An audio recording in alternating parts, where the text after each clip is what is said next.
রাজনীতিতে আসাটা এত ডিফিকাল্ট কেন?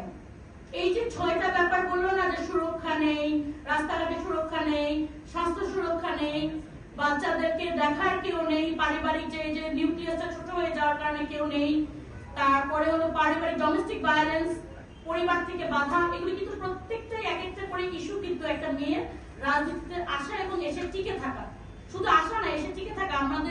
আমি যেহেতু এটা নিয়ে বছরের পর বছর কাজ করছি, আমরা দেখছি কিন্তু যে একটা প্রথমতই সামাজিক একটা বাধা আসে যে ভালো মেয়েরা রাজনীতি করে না।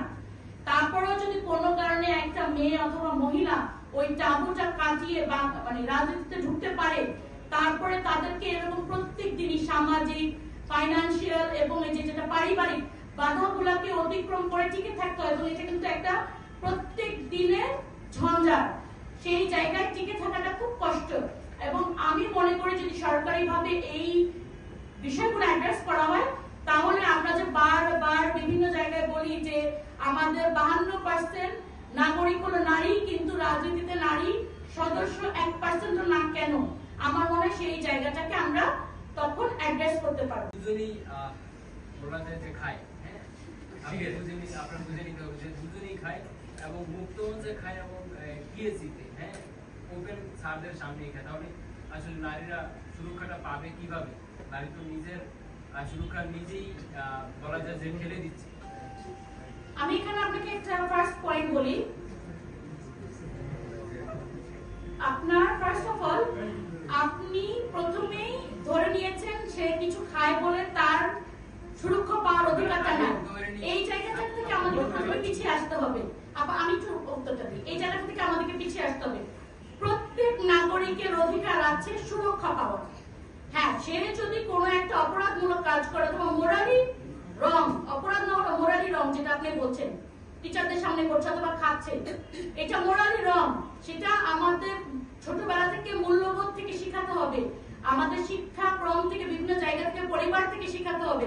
কিন্তু সেটা খায় বলে তার নিরাপত্তা পাবে না, এই জায়গাটা থেকে আমাদেরও নিজস্ব মানসিক জায়গাটা থেকে পিছিয়ে আসতে হবে, এবং বুঝতে হবে যে প্রত্যেকটা নাগরিকের despite any conditions, back conditions, তার সুরক্ষা পাওয়ার অধিকার আছে।